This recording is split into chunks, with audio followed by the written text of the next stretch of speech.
everybody, and welcome to the Irocknits podcast. Today is going to be Taco Tuesday day. When this episode goes live, it will be Tuesday, September 25th, and we're going to be talking about tacos today. I love tacos and Mexican food, and I have two designs that feature tacos, so we're going to go for it. And I started recording and got about 3 minutes into this, and the garbage truck came. And I'm recording today in the dining room. And it looks out onto my driveway, which is right there, and down a tiny little hill, and the garbage truck was right there. It was so loud. And then I thought, great, now the dog's gonna start barking, so I'm starting over. Anyway, today we're going to do some talking about sweaters, looking at a number of finished objects, and then I'm going to talk a little bit about something I purchased in a new class that I have I'm going to be teaching in the local area for those of you that are local to me. So let's get started, okay? My first design today that I'm going to talk about, and we always won't be talking about designs on the podcast. I'm also going to bring in products that I've knit, projects that I've done that I have something to say about, good or bad, and so we'll be looking at those things as well as we move forward. That sleeve looks a little funky, doesn't it? I'll just leave it. It's a fold. My mannequins are not the best sizes sometimes for my, well, the one back here is a man, so that doesn't work at all. Today we're going to start with looking at a cowl project that came out just about a year ago at Rhinebeck last year, when Megan and I, the gal who wrote the book with me, decided to go to the Needles Up event at Rhinebeck and have our books and our samples out on display. And as we were planning that event, I decided to design a cowl. I had an idea for a cowl to also include a couple of the other vendors that were there, one being Legacy Fiber Arts Yarn and the other being Sucre Miniatures. So this is the cowl that I designed for Rhinebeck, and the reason that we're talking about it today is because it's called the Amulet cowl, and I have a little Sucre miniature taco. It's got lettuce and tomato and cheese and meat on. So that was my amulet. It's my good token. And so I called it the Amulet cowl. But you can hang any stitch marker that you have. I think we've all become collectors of patterns, collectors of project bags, collectors of yarn, and then collectors of stitch markers, right? So I have a number of Sucre, but I have a lot of other makers that make wonderful stitch markers that I thought would be kind of fun to display on a little cowl, especially in the fall when you're just grabbing something to put around your neck and run out the door. I'll show you what it looks like on here. Here's my beautiful model, Joanna, and it just gathers around your neck, and you've got the little loops there. She's eating a taco and wearing a taco, so a little meta. Here's another one. This one's got a macaroni and cheese bowl. See, it's got a little spoon in there. So cute. I'll get it even closer here. I mean, the detail on these sometimes is just amazing. Not that you really want to wear your macaroni and cheese, but. And then here's another one. This is a Jelby stitch marker. It's one of those little felted balls with the sheep on it. And this is a smaller sized one where you're making it with a little bit smaller stitch count. And so that's the Amulet cowl, A-M-U-L-E-T here, that I did for Needles Up last year, and it's available on Ravelry. It's just a one size adult medium and fingering weight yarn. I used about 300 yards. You can make it a little longer or shorter. It's got a little bit of an interesting neck decoration, and I'm going to read the story that I wrote. I always have a little bit of romance copy at the beginning of each of my patterns because I'm kind of a storyteller, so I like to give everyone the inspiration or the idea. So this is what I wrote. Once upon a time and a long time ago, when the lands of crafts did not get along, it was told that warriors would cry up with their needles as they dashed into battle. These words have taken on new meaning ever since peace was settled. Practicing sewing and crochet, weaving and spinning and knitting, the art of handcrafts, have been known to bring calm and stillness to the lands they inhabit. It has also been told that in this land of many crafts, there were 8 good women who lived in the land called knitting. Each of the women in their own time had an idea that they were creative in their own way and decided to set out on a journey into the land to share their crafts. They called on their friends from knitting for support, and because this was a good and generous land, they received much kindness in return. It seemed the more they gave, the more they received, and the circle of friends kept on growing and growing, and everyone was surrounded by kind feelings toward one another. Now then, there is not a big bad ogre in this story, but if these 8 women hadn't reached out to 8 more good folks, who then reached out to 8 more, how would a lost soul find the land of knitting? This cowl was designed in the hope that you will bedeck yourself with one of more jewels, aka stitch markers, and then reach out to a new friend and teach them, or knit with them, or recognize them in the wild because they too are wearing a special stitch marker or 2 that they love. And let's remember the ancient battle cry, now a call to peace and unity for all crafters. Up with your needles. So it's really a take on the whole Legacy Fiber Arts Needles Up concept, and women who are now engaging in crafts and they're sharing with other women. So we had yarn dyers at that event, and we had wool dyers. So there was actually someone that was just selling roving and bumps and things like that. And then we had the stitch markers, and Amy Beth, the fat squirrel, was there with her bags, and Andre Sue was there with her her little wooden paper doll idea. So it was just a really good feeling amongst all of us that we were out there, and then that the event turned out to be so popular and we got to meet so many people. So that's my Amulet cowl.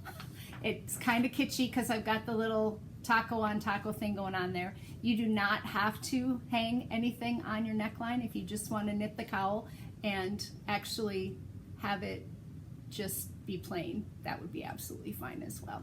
But anyway, there's the story for the Amulet cowl. Then we're going to talk a little bit today about the Taco Tuesday tee. We talked last week or 2 weeks ago in the last podcast about how much I love to knit with cotton and how I like to have summer sweaters.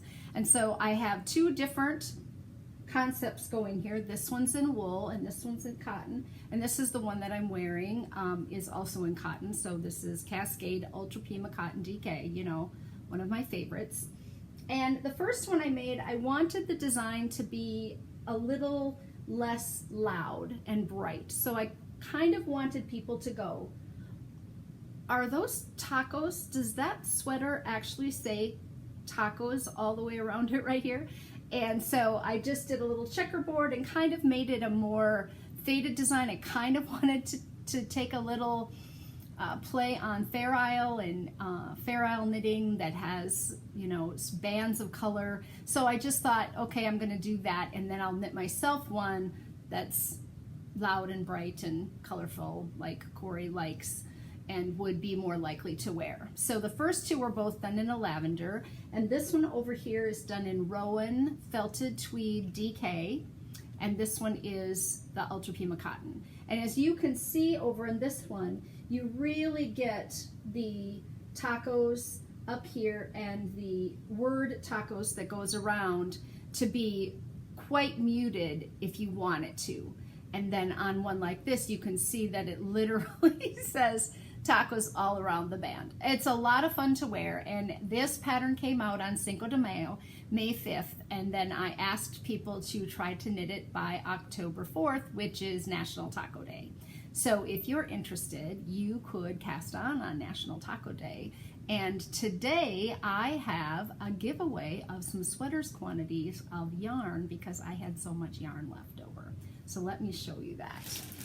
The first sweaters quantity that I have is in this Ziploc bag. I won't take all the colors out, but there's a navy blue on the bottom, and then you have the taco shell color, which is the golden. Then you have red for tomatoes. There's some lavender in there for your checkerboard. There's green, and I've got, so I'm gonna lay that all out, take a picture of it, put it up on the Ravelry page, and then you can sign up to win this bag, which is Cascade Ultra Pima Cotton DK, a sweaters quantity to make the Taco Tuesday tee. Then I have another one over here.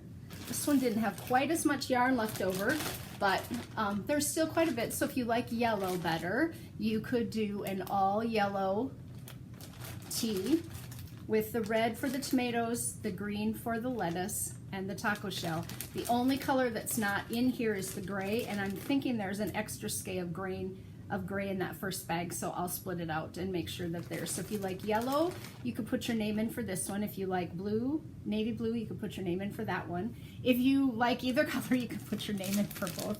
And then I had some Rowan felted Tweed DK left over. I mean, these are full skeins left over. I'm not talking about, you know, tiny little balls here, but I had 3 skeins of the Rowan felted Tweed in the lavender. I had the green, the brown, the red, and the yellow all left over. So this would make a real small size, or someone might have to pick up 1 more skein of that lavender, but that would be easy enough to do online. You could get that one. So that is 3 sweaters quantities to give away to anyone who might be interested in knitting the Taco Tuesday sweater. Quick second about my earrings.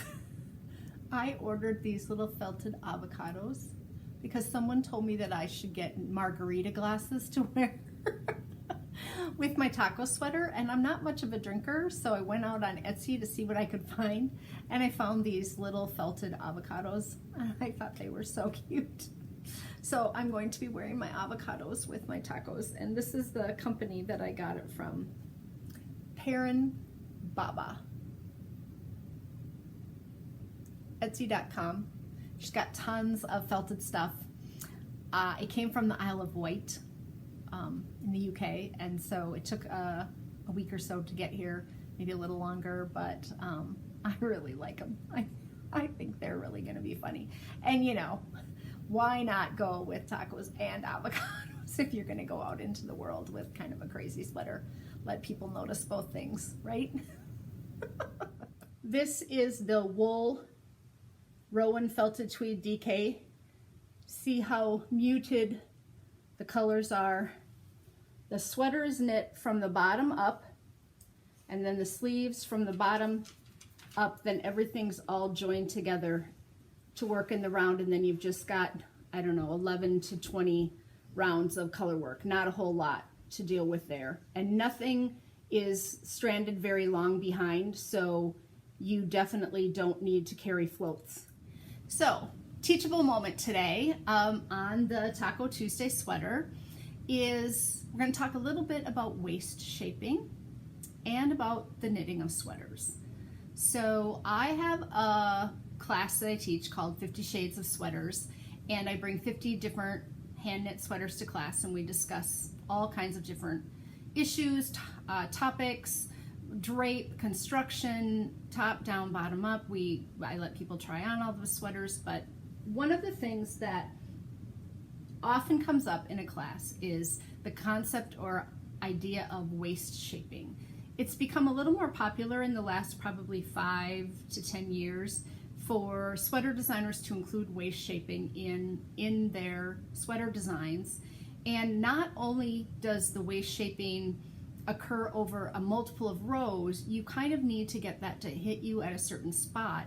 If your waist is a little bit higher or lower waisted than a traditional or average woman, then you need to spend some time thinking about where that's going to hit you. On the other hand, if you're a person like I am who doesn't have much of a waistline because I'm rounder and plumper than I would probably like to be, but I just prefer to not do that waist shaping because I don't necessarily go in and go out in the same spot all the time from one year to the next. I can lose a little weight or gain a little weight. I'm always in this kind of flux. So I don't always do waist shaping at all. And my concept behind that is what I tell people is the sweater will go in where I go in and the sweater will go out where I go out if I've provided just the right amount of negative to positive ease. And so I want something to just kind of skim my curves and not necessarily go in and out a whole lot in that body from just at the bust to the bottom of the sweater. So feel free to just leave out waist shaping if it's something that you struggle with, or it doesn't always hit you in the right spot, or you've had to rip out a sweater because you put it on and the waist shaping was way too high or too low.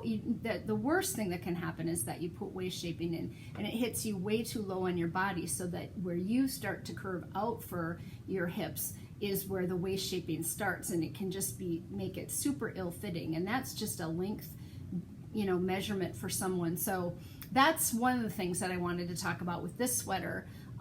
I don't usually provide a whole lot of waist shaping, and you can feel free to put it in. If you're very slim waisted, absolutely, then you would probably want to put in at least 4 sections of decreases under the bust, and then 4 sections of increases after the moment that your waist happens. So you might leave 2 inches in the center that doesn't have any decreasing or increasing, but then after that you start to increase back out. I know that I have talked to some people who have to increase a lot more because their bottom is larger than their breast or chest circumference, and so you get a different proportion, and so they have to make a smaller size on top and a larger size on the bottom. Some people have to make a much larger size on the top and a smaller size on the bottom. So all that stuff can really get in the way when you're talking about waist shaping and how that can actually affect how the sweater's going to look on you. Okay, and then I talked to people also about whether or not they've ever knit a sweater.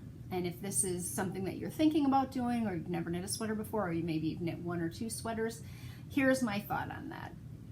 Everyone has a failure when they're knitting sweaters at some point in their time. It may not be your first sweater, because you can work really hard at getting that first sweater to fit well. But everyone has a failure. If your first sweater was a failure and you've kind of decided not to move forward with knitting sweaters after that, you can kind of give yourself a pass because you've gotten the failure out of the way already. So the second one won't be a failure because you're going to work really hard at making it right. So I tell people often, yes, I've had failures in knitting sweaters. Yes, I've had sweaters that don't fit me as well, even if I've taken a little bit of time to do some planning. I often don't do as much planning as I used to when knitting sweaters because I've just gotten better at knowing my gauge, my tension, my shoulder depth, my waist, all my measurements. So I don't have to spend quite as much time setting up for that. But that is another thing, is the failure possibility is always there for a sweater, and you just have to tell yourself that it's fixable. Right? It's always fixable. You can always take it back out and make it smaller or larger. And if you're a process knitter, it's not a problem for you because you enjoy knitting. Now, I'm a product knitter. I want the end result.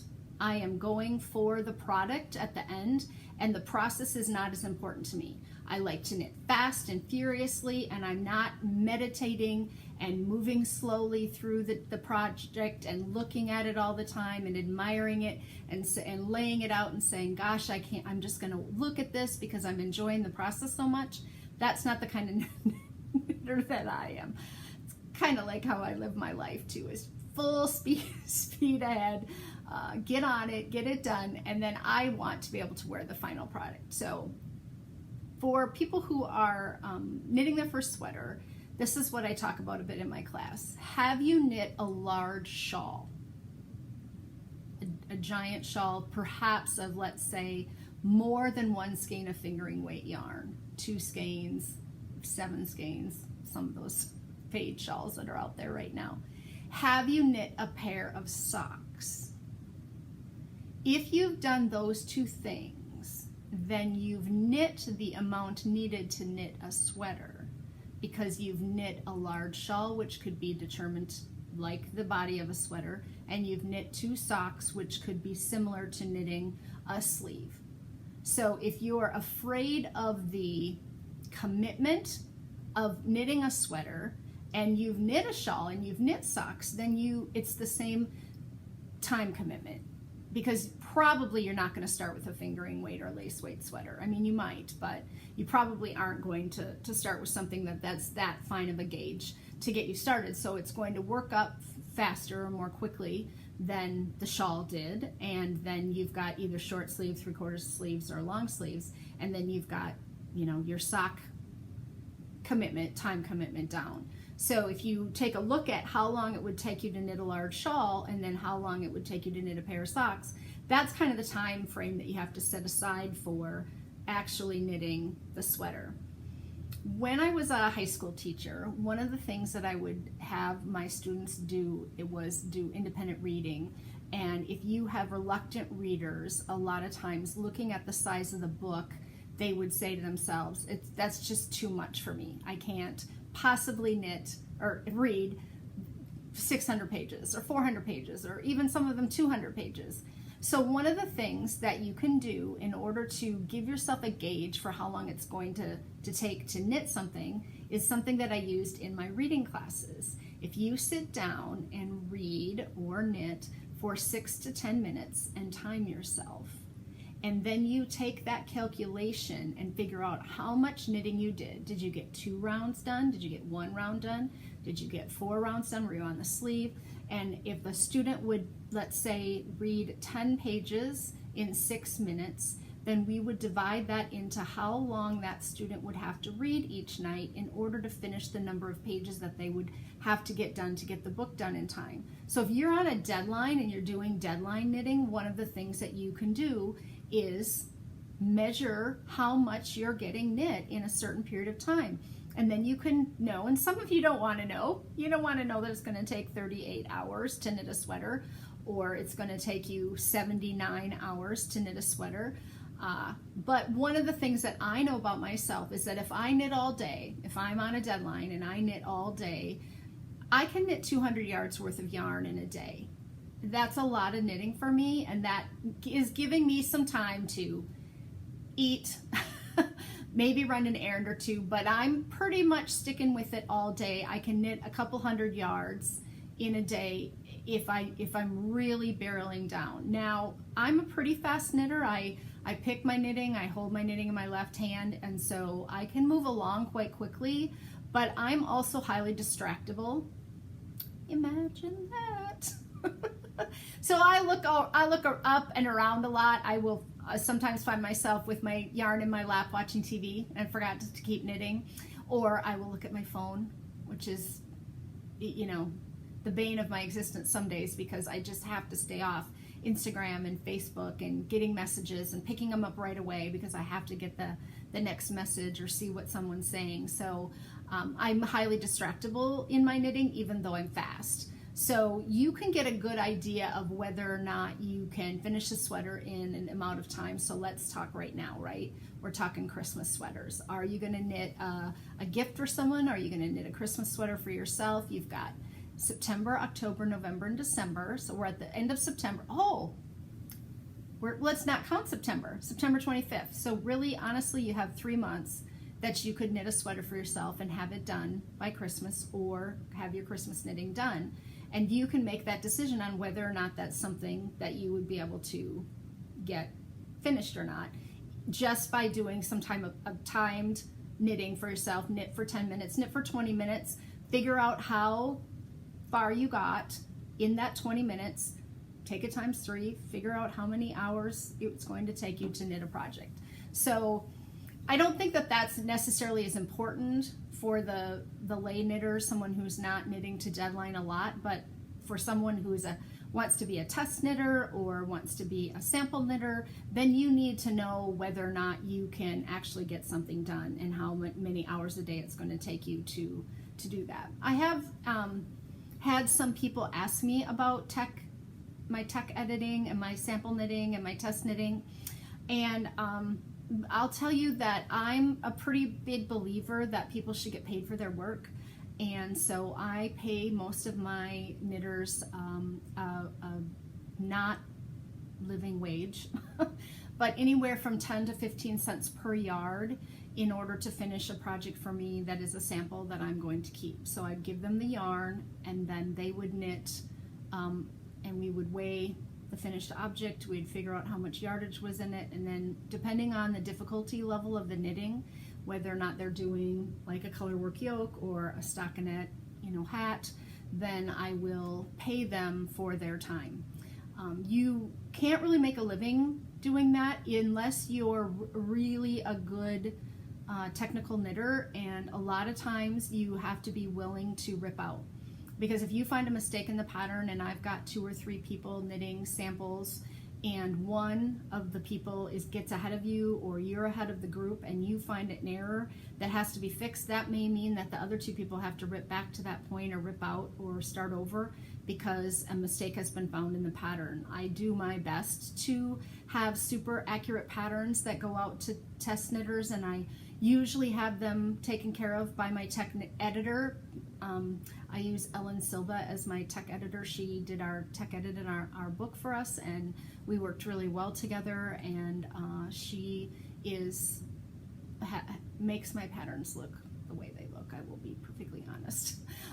The reason that there is no math issue with my patterns is because of Ellen, because I was an English teacher and sometimes my math doesn't work out so well, and I'm not an Excel spreadsheet person. I don't work that way. I'm more paper and pencil and figuring things out. So but people have asked me about whether or not I need sample knitters or test knitters, and a test knitter is more a person who's using their own yarn, knitting something to a certain date, looking for errors in the pattern, but then gets to keep their project when they're through with it, and then the designer is usually asking you to post it on Ravelry as a project, so that when the project goes up, there are comments there and there are test knitter pictures and things that people can look at. Whereas a sample knitter is someone who is probably more likely knitting for hire and making samples then that like I get to keep and display, use at a trunk show, take pictures of, use for photography purposes and those kinds of things. So you can certainly look into doing those things. I would just say that you have to really be on top of your knitting. Your gauge has to be consistent.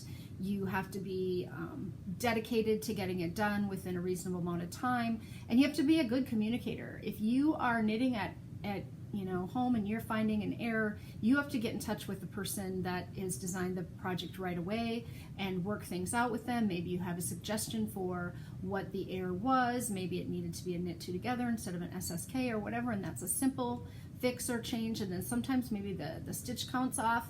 I will say that one of the hardest things that you have to do as a designer is size different sweaters. So for this particular sweater, I could size this yoke up and down to larger and bigger sizes by completely removing one taco or completely removing the word taco for the next size up or down, and the decreases happen in between each of the rows.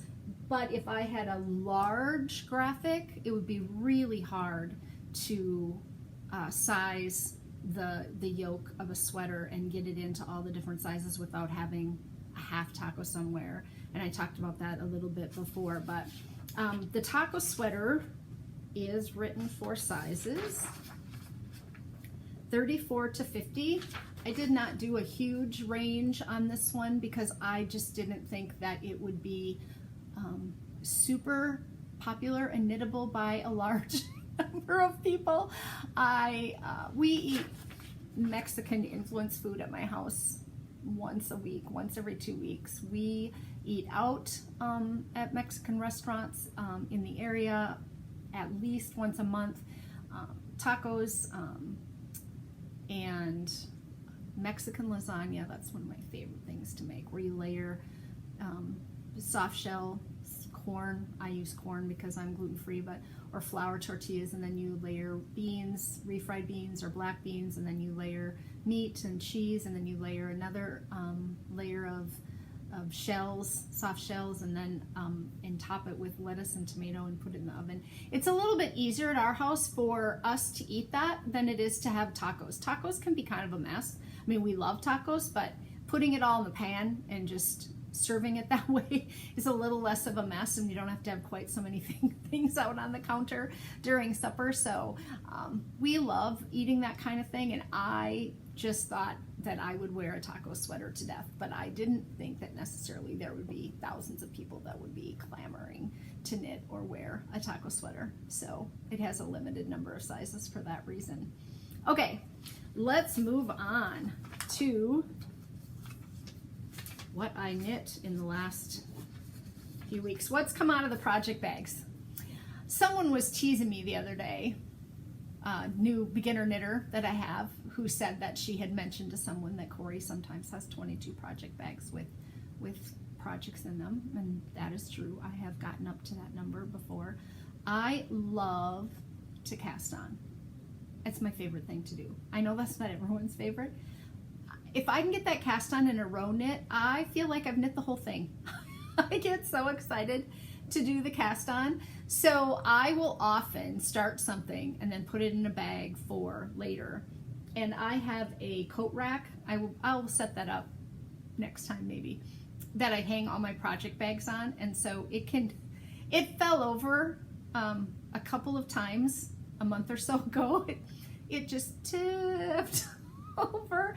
And so I had to get serious with myself and say, okay, you need to finish up some of these projects. So I dug into them and I said, what can I get finished up to get some of the bags from hanging off of this tree? And the first thing that I finished was this Falling Leaves cowl.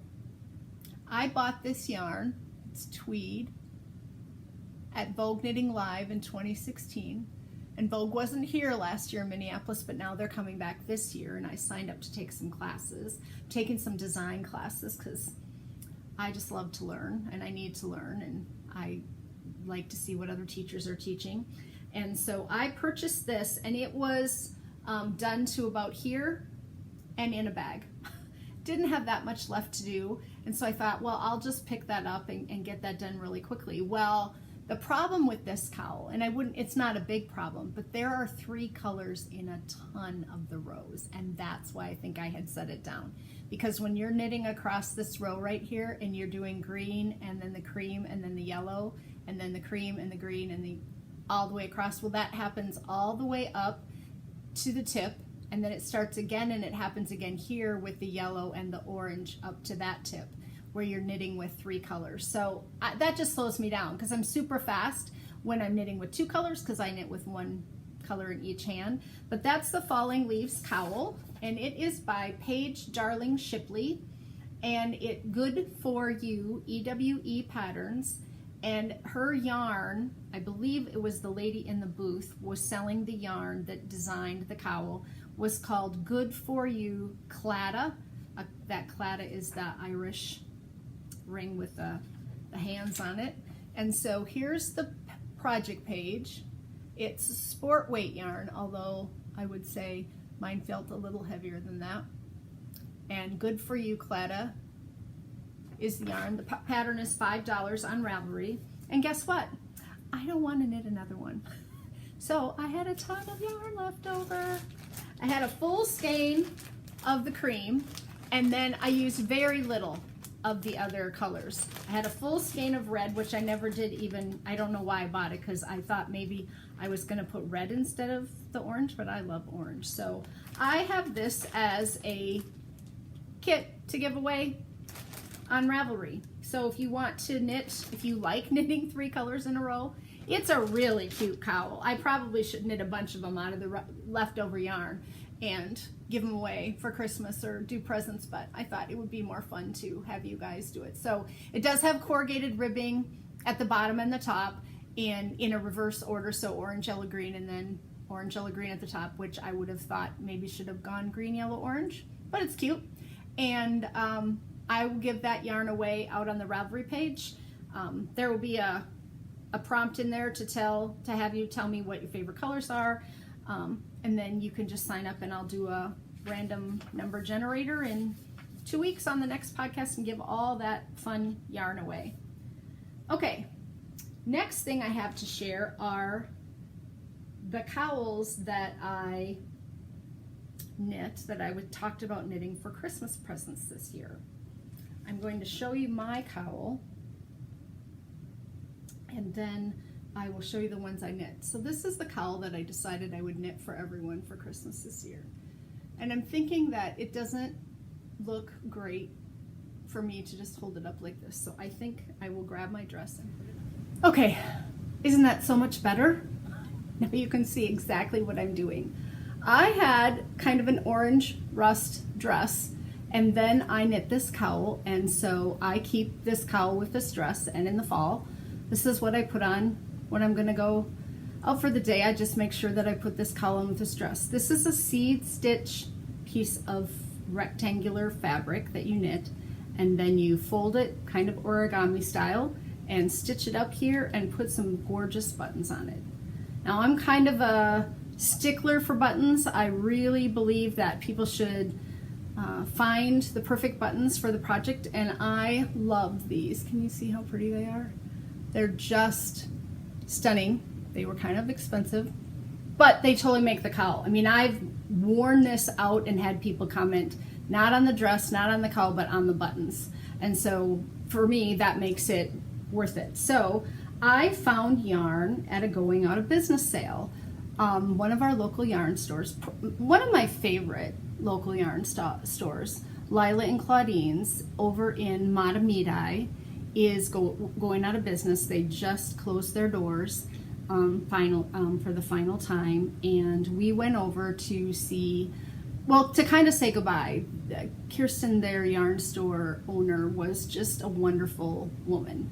She was kind and generous, and although that store was as far away diagonally across the Twin Cities area as you could possibly get from where we knit, we didn't get there that often, but when we would go over, she would remember and say, oh, here come the knitters from the other side of, she was just that type of person that made you feel welcome and warm when you went into her shop. It was a two-level shop for a while. She had an upstairs and a downstairs. She had rooms, so she had like a baby room with baby yarn, and then baby books, and then bags to put your baby present in, and cards, and then there was a sock room, and yeah, it was just a great shop. So when she was going out of business, I always look at the buttons. That's one of the places that I spend time in a yarn store, is looking at buttons. I wouldn't say that I have a huge collection, but I have quite a few because I know what colors I enjoy wearing. So I will often pick up buttons that I think are interesting to hopefully go with something down the line. So look at what I found. I found buttons like the ones I had for 50% off at her store. So I knit, so far, I've knit sister-in-law number uno. I'll show those buttons up closer. A cowl. Hopefully she'll have a purple or navy dress that she can put on with that. And then I found these, and I have green yarn to knit one as well. So there's another one, just like this, seed stitch, size 17 needle. That's the hardest part about knitting this pattern, is if you don't have a size 17 needle, because not everybody would have that in their stash of needles. Mine's just a big plastic one. It happens to be circular, and so things knit up. And then I have this one which doesn't have buttons on it yet, so I'm gonna go online and see if I can order a couple more of those large buttons. I have a brown one to make for my sister-in-law who does neutrals, and a green one to make, so I'm gonna use the other green button on the green one, and then those should be pretty much ready. So just since last time, that was my car knitting. I took it everywhere in the car and just got those knit up. You just cast on flat, knit, seed stitch back and forth, which is not hard at all, and then bind it off and sew it up. So that's pretty simple. Okay, now I'm gonna put on my last FO for the day, so you're gonna have to just give me another second. Okay, I lied. I didn't put this one on because I want you to be able to see the whole thing, because the whole sweater is just amazing, and so I want to be able to hold up the whole thing and show you some things up close and personal. This is my 3-in-1 Atelier Alpha sweater. I'll show you the project page first so you know what I'm talking about. 3-in-1 by Alpha Knits. Sport weight yarn, although I use fingering. Look at how cute that is. It seems a little modern and hipster for a 57-year-old woman to wear, but I will just rock this sweater, I think, because it's just so gory.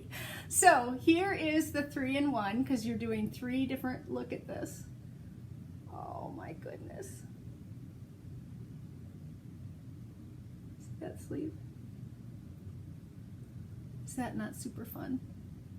So someone out on Ravelry had knit a sweater in this knorl, and I just had to do it. Ironically, when you knit around as you're doing your circular body of knitting, the knorl yarn comes out as 2 row stripes almost perfectly. And so then I chose a couple of my favorite colors for the bottom of it. This sweater has more going on in it than most sweaters I've ever knit. I have a couple of epic sweaters that I've knit that that maybe were a little harder than this one, but you start off with one color. I cast this on to take to a retreat 2 years ago, to take to ZK, the Zombie Knitpocalypse in Rochester, and thinking that it was knit in the round. I should have paid closer attention, so I got started at the bottom where you do knit around for a little bit, but then all of a sudden you're doing hundreds of short rows to shape this bottom. So you're doing purple short rows, and then you're attaching the orange, and you're doing orange short rows, and then you're attaching the knorl and the gray, because that's all striped, and then you're doing short rows the opposite direction. This was not retreat knitting, because you just, every row you had to pay attention of how many you had to go past the last marker to do your wrap and turn and go back. And I got off a couple of times, so I had to you know, really pay fairly close attention. And then this concept was really fun. You knit a part of a sleeve, and then you cast on another sleeve with the orange, and you knit 6 rows that are going to just roll up like that, and then you stick one sleeve inside of the other and 3 needle knit together. Well, it's not actually a 3 needle bind off because you're not binding off, but you know what I mean. To put that in there, and then you knit the orange up to here, and then you do the same thing again. You put the gray on another, you know, you take another needle and knit 6 rows so that it rolls, and then stick the orange inside the gray and knit that up, and then you start all of your decreasing. So you've got that going on, and as you do your decreasing, you've got this placket. Now I don't have my buttons on yet because I can't decide. I got to do a little work right here on how this is laying. I don't like how my finishing, I have to figure that out, but I think the buttons are gonna so I have these 2 little orange buttons would fit on there, I think, maybe 3, but it has a white outline. I'm not sure I love that white outline. And then I have these orange square, so those would be kind of interesting on there. Then I have tiny little purples. These are too little, but I liked the color. I thought the color was okay on that. Can you see that little? Well, it's shining, so it's not showing as dark as it was. Then I found a little bit bigger purple button,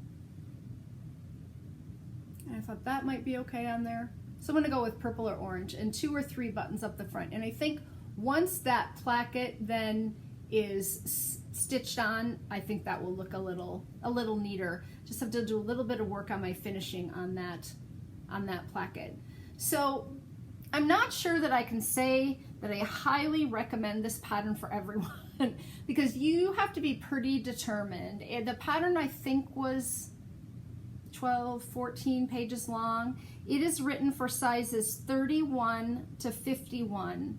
And every size has huge directional paragraphs for some of the parts. So and it's all color coded. So I followed green, I think, throughout. And so then I'd have to read and say, okay, no, this section's red, this section's yellow. Here's my next section that I'm working green. And then there would be another section or 2 that you would just skip. So you just had to, you know, it's one of those things that if you didn't have a table by your chair where you were knitting and you had your pattern all laid out and the yarns all laid out, there's just so many skeins attached at a given time because you're breaking for the placket while you're doing the arms and the decreases. None of it was difficult. I mean, the whole thing is stockinette. So no lace, there are no cables, the knitting itself is not a problem. It was just a matter of keeping it all straight and everything you're gonna do. Now, in the pattern, the sleeves are long and there are 3 kind of toward the bottom. but the person that I was kind of copying figured out that it would be really difficult to have this sleeve go down to here and have it start down here and figure out how to match the stripes. So it's just attached right at the point at which the stripes are automatically going to match, and that made so much sense to me that I wasn't going to have to figure out where to start that sleeve so that it would match the stripes all the way down, which you wouldn't have it as a problem at all if you're doing the 2 color stripes on the sweater, because that would match up just fine. So that is 3-in-1 by Atelier Alpha, who designs some absolutely gorgeous things, and I'm so glad that that's off the needles and I'm going to get to wear it. Sure. Another finished object that I have this time is that fun fur cowl for my niece. Oh, I just cast this on one night quick. I didn't feel like knitting on my 3-in-1 sweater, and I didn't want to do any more decreases on that yoke, so I got this knit up. This is Serdar Alpine yarn. It's really blowing out on the camera, but it's lovely. I want one. It's so soft. I think she's gonna love it. She could, you know, she's little, so she could twist it twice around her neck, I think, and have it be great. But I used Ravelry notes from a couple of people under this yarn because I just didn't know how many to cast on, and so I put that number, I think 90 something, but I put that number on my Ravelry page just like the other people had, and that's where I went and got it. And then I just knit every row in the round, didn't have to graft it together, wove in 2 ends, took no time at all, really, really, really, really soft. And so that's another Christmas present that's ready to go in the pile with the rest of the things that I'm giving this year here. Okay, a couple more things to talk to you about today. The first one is a class I'm going to be teaching at Lakeside Yarn. It's my local yarn store, but there's a story to tell. And so I thought, oh, I'll stick this into Corey's stories today. I'm going to be teaching the Hiro sweater at Lakeside Yarn starting in October on Friday mornings.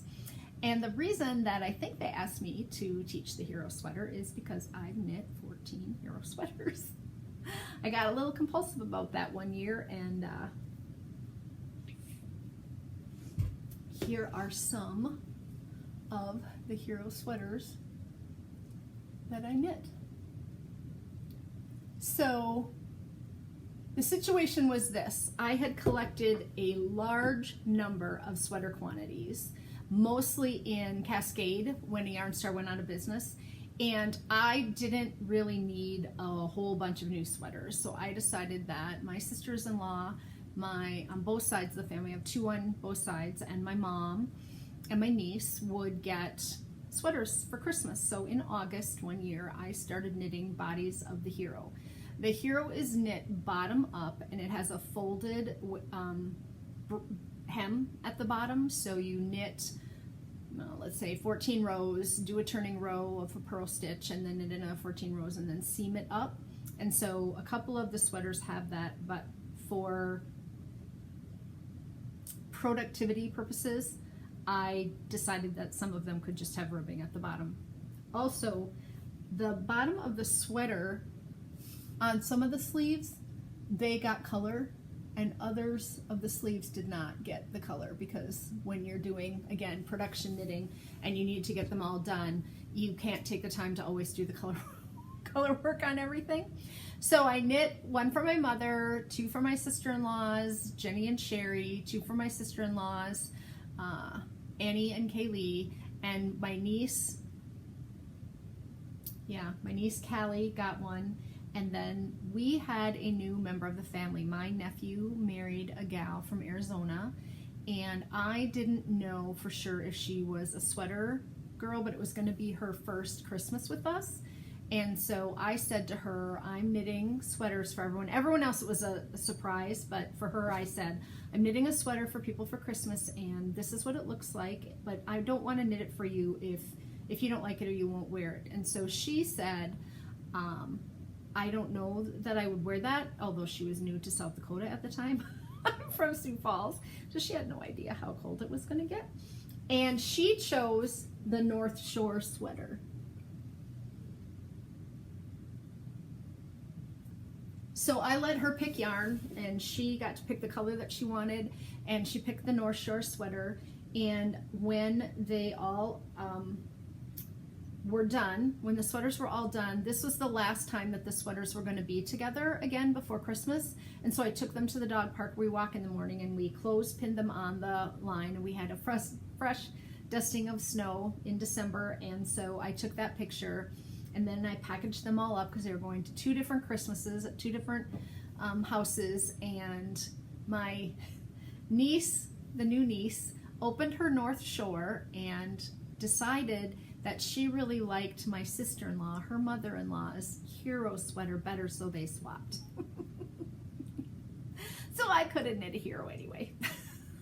And I'm glad she said something, because, you know, she probably would have gone home and put that North Shore sweater in her closet and maybe never worn it. It's a beautiful sweater. It's got the pine trees at the top, and then it's got like mountains and a little river that goes. And it was really fun to knit. I would knit 14 of those too, but I just found it really funny that, you know, if you're a non-knitter and you are choosing something online and you're picking your colors, you really don't have an idea where that's going to go. I mean, you just don't have a good sense that this is what the lavender is going to look like in the skein, right? So I found that kind of funny. And then after Christmas, I knit several more for other friends that I didn't have time to knit for them for Christmas, but I knit several more. So I ended up knitting a baby sweater, a child's sweater, and then 12 other Hiros. I have one that's super bright. And so when they chose that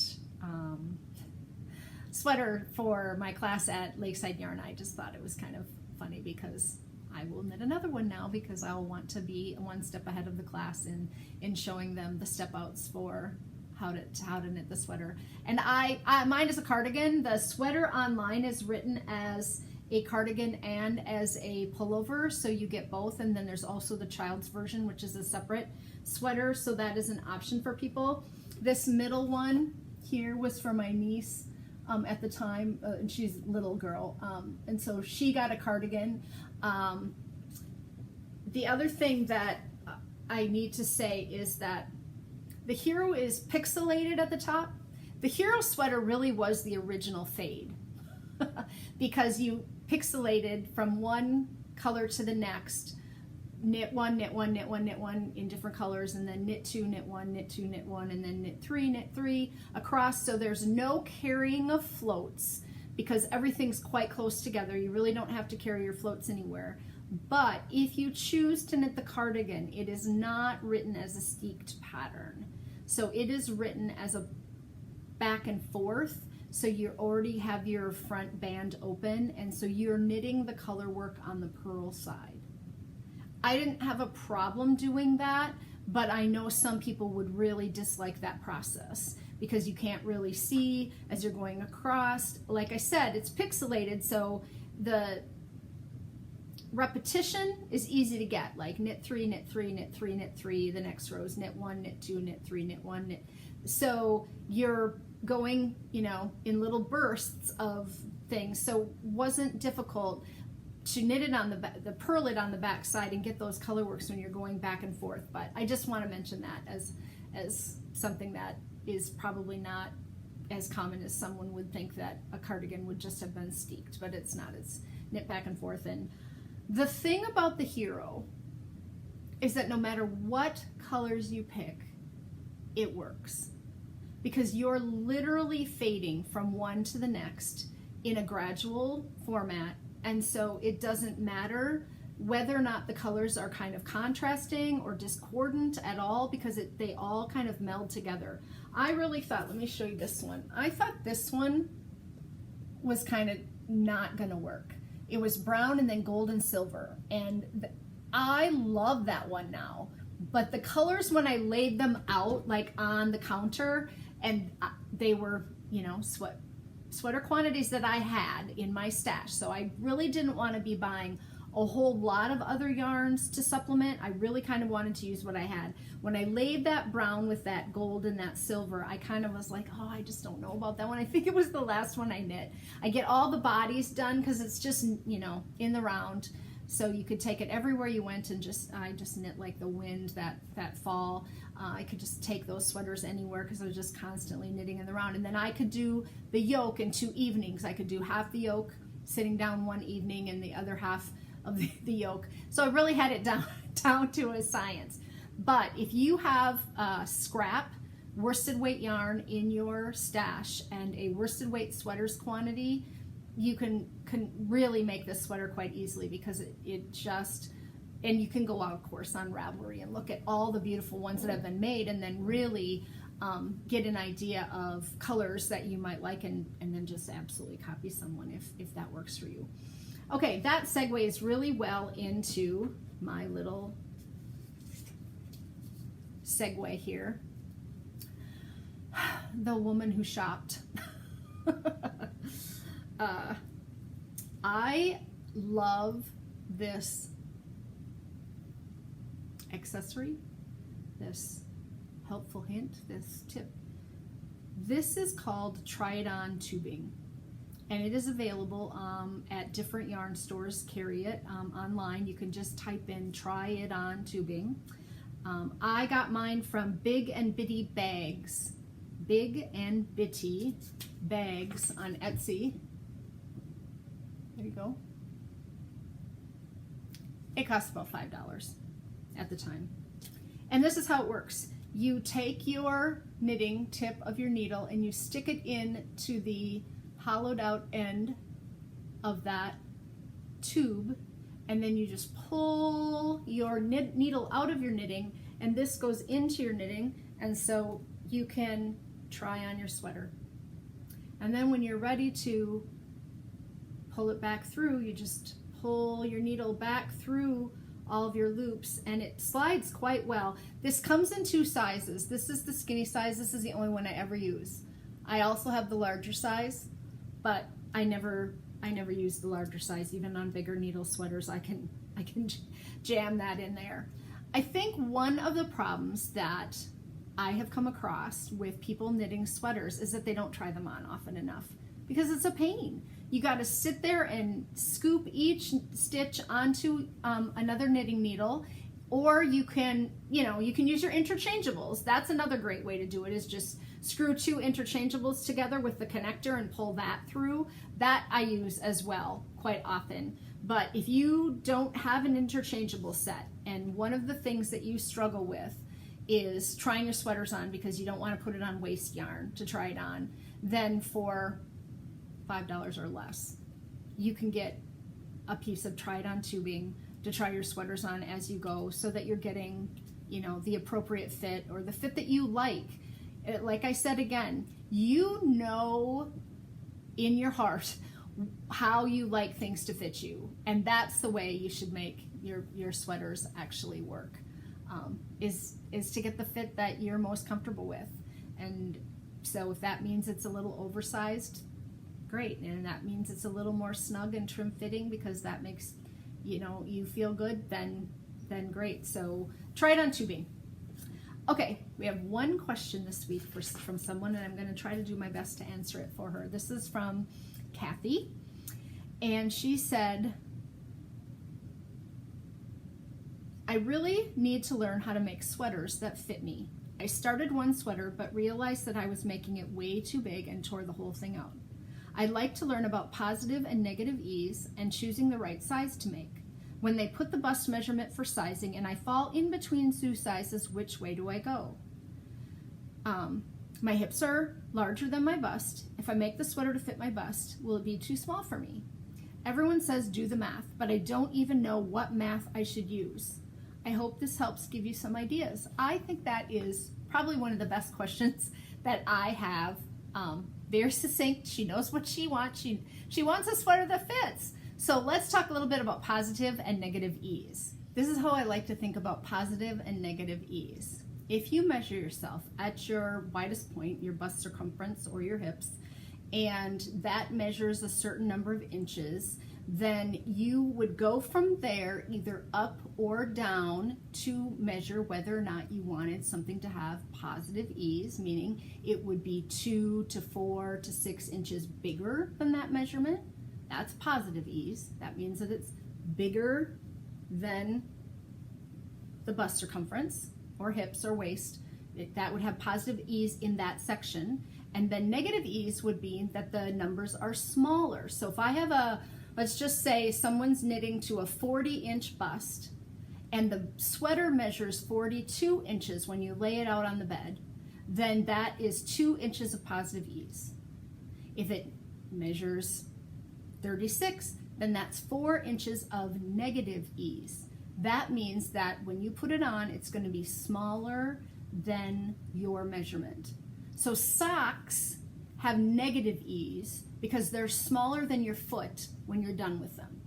And then you put your foot into them and they stretch. And so they have negative ease in them because the number is smaller than your actual foot circumference.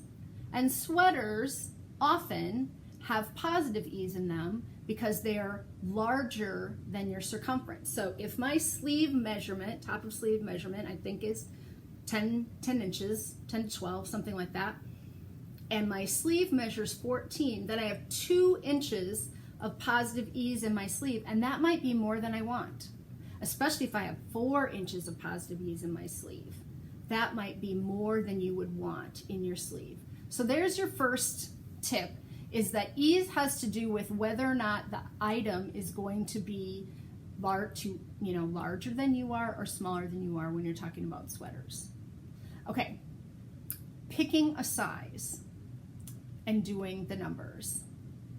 If you are knitting to a 40-inch bust and you're getting 5 stitches to the inch, I'm going to take 5 stitches times 40 inches and get 200 stitches. That's how many inches stitches need to be on my needle to go around my 40-inch bust. Does that make sense? 5 stitches, 40 inches around, take those 2 times each other, you get 200 stitches.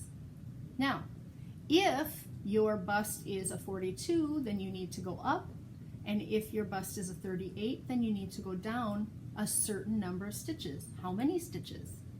10 stitches, because 2 inches up is going to be 10 stitches larger. So you got 5 stitches for each of those inches, and 2 inches down is going to be 5 stitches for each of those inches, so 10 stitches total smaller. So I'm going to cast on somewhere between 180 to make it smaller than I am, 200 to make it my size, and 220 to have it have some positive ease. Does that make sense? So those are the numbers that we're talking about. You can do those numbers for every part of your body.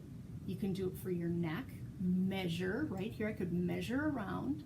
I could take my gauge, however many stitches, now on this particular sweater I think it's 5.5 stitches to the inch, and take it times, and let's just say my neck is 10 inches because that'll make it easier for me. Then I'm going to have 55 stitches, because 5.5 stitches per inch, and then I have 10 inches. So I'm going to have 55 stitches on the needles to make it exactly this size. You can do the same thing with your sleeve. You can do it with the bottom of your sweater. So if you need your top of your sweater to be bigger than the bottom of your sweater, and some people are the opposite, they need their top to be bigger than their bottom, you have to, when they talk about doing the math, they're saying you're going to decrease down or increase as you go down to get to that next number. And usually what I'll do is, let's say I'm starting at the top of the sleeve and I need to make it this long, so we're going to say 10 inches around, and my sleeve length is only going to be 10 inches. So that makes everything easier. And I need to have 55, or no, we won't, that would be way too many. Let's do something smaller. Let's just say I need to have 40 stitches at the top and 20 stitches at the bottom, because I've measured my 2 things and I'm going to do the decreases in between there. Then I'm going to figure out what my row gauge is, and I'm going to say every 5 rows I have to decrease down, and that'll get me from 40 to 20 in that amount of time. It's a lot of math, Craftsy has a couple of classes out there, but the best book on math for sweaters is Elizabeth Zimmerman. So you go out to, Knitting Without Tears, or actually most of her books will talk about the numbers and doing the calculations for how that works in math for knitters. There are a couple of people that teach, sweater classes that specifically speak to math for knitters. There are some blogs out there that would also explain it for you. The Tech Knitter has an excellent blog where you could just Google search on her blog for math numbers for sweater knitters. But that's when you're going to take a sweater that is not going to fit you. So you're between sizes, so it's not going to fit you. You have to decide whether or not you're going up or you're going down in the sweater size. I will get eventually in a little bit more to the difference between upper bust, high bust circumference, and under bust circumference. We'll get to that eventually. I don't want to put too much on your plate right now, Kathy, for how to figure it out. I almost always pick a size bigger because I like my clothes to be more loose fitting, and maybe some people would say a little more sloppy, but that is just kind of how I like to wear my clothing. So I would normally, knit something that would be 2 inches larger than what my bust measurement is. The number one thing that you need to look at when choosing to knit a sweater size is the schematic in the pattern. If there's not a schematic, or if the measurements of the sweater for the sleeves, the neck, the arms, the back are not written out somewhere in the pattern, choose a different pattern, especially when you're a new knitter. You want to look at the schematic and say, oh, she's got a size 40 sweater, but the schematic says that the sweater when it's finished is going to be 42 inches around, or 44 inches, or 50, or whatever the number is. So that means that the actual sweater is going to be larger than the size that I'm making, and that means that the ease was already figured into the pattern for you. If you're knitting a size 40 and the schematic says that the sweater is going to be a size 40, then there's no ease written into the pattern, so then you just are going to figure it out for yourself. You're going to knit a size bigger or a size smaller, or it will have 0 ease, meaning it will be exactly the size that you are around if you were choosing the 40. Well, I hope that helps today. I really do. I have one more thing that I kind of want to talk about. I was going to add this to Corey's stories, but I just thought it would be worth a mention here that last episode I talked about going to Pizza at the Red Barn in Northfield, Minnesota with my friends and sitting out in that idyllic, beautiful space and looking out over the barn and the fields. And this last week, some terrible storms went through the Twin Cities area, and Northfield is just an hour south of here, and the entire barn at the farm was wiped out. It's completely gone. All that's left is the concrete slab. Now, the entire family was fine. They were under the barn in the root cellar when the storm went through, but they held weddings at that barn all fall. And so brides no longer have somewhere to be married.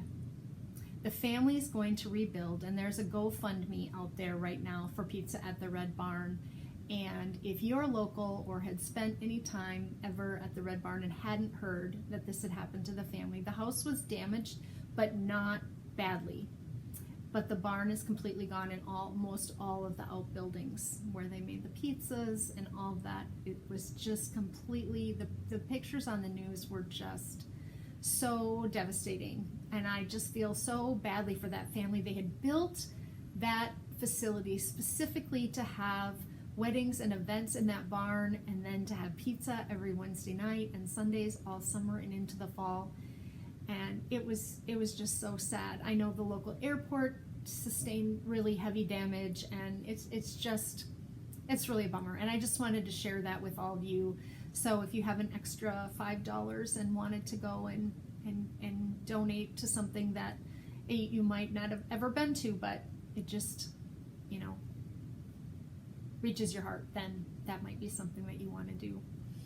I also want to tell you about a little bit about going to the Minnesota Knitters Guild meeting on last Tuesday night. It was the state fair meeting of the year, and it's always the most well-attended event of the year at the Textile Center here in Minnesota, which is on University Avenue. So it's quite a trek. It's downtown for us. I went down with two knitting friends, and all of the people who win ribbons or not, but have entered things in the state fair, bring their stuff and show it. And so you get to see it up close and personal. You get to touch it. You get to hear the story behind some of the yarns that they used. We did not have as many people at the meeting this year showing their things that we've had in the past. Some years it's gone on for an hour and a half and people are still showing things. And this year we got done a little bit earlier, but some of the beautiful things that people knit. It's such an inspiring meeting. If you are ever in a situation where you've lost your knitting mojo, I think one of the biggest things that helps me keep kind of knitting year round is, number one, my knitting group that knits twice a week, Tuesdays and Thursdays, because you always have your knitting out because you're always going to or coming from knitting, and I'm always seeing other people's projects. So who's ever sitting across from me at knitting that week or next to me, I say, oh, I want to get this thing finished so I can knit that thing. And that's the way that meeting is for me. I go and I look at I posted a number of pictures on my Instagram feed that I took as they walked down the runway as people went by, but there's a gorgeous blanket, color work blanket that was the first post on that feed, so you can go back. It was just last week, so it wouldn't be too hard to find. There were some beautiful shawls. There were a couple of gorgeous sweaters, hats, I mean, all the stuff, but just pristinely knit, pristinely blocked, displayed. Just people work so hard to make those projects just shine for the judges that it is just an amazing knitting inspiration for me to go to that. So if you're in the Minneapolis area and you've never been to a Knitters Guild meeting, it's free for anyone to go and visit. Their dues are really nominal. I think it's $35 a year. You get to go to all the meetings for free. They have events. They have a retreat coming up here in next weekend.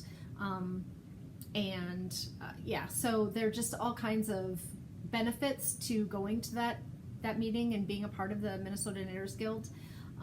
And you can join if you're from somewhere else and you want to come to Yarn Over every year, which is the big event in the spring. Then you can join our knitting guild and get first dibs on coming to that event. We have amazing teachers that come from all over and a great vendor market, and that's all put on by our volunteers, by our guild. Oh, those people, they work so hard and probably get very little in return except the joy of being around knitwear and people who love knitting. So okay, I think that's just about all I have for today. We took a look at a lot of finished projects and a little bit at the taco sweater and the Amulet cowl. I've really enjoyed these first 3 episodes that I've been able to do, and the people that are getting in touch and chatting with me, talking to me in the Ravelry group, Irocknits Designs, and also just on YouTube, commenting and subscribing and letting me know what you like about the podcast and what you'd like me to talk about and move forward. I really want to thank Kathy today for her question, because I think so many people really don't understand ease and gauge and tension and numbers, and so I think your question was spot on and will help a lot of people. So and if you're interested in taking the Hiro class and you're local to me, or you want to fly in every Friday, yeah, you can call and sign up for that. So thank you so much, and always remember to keep it colorful.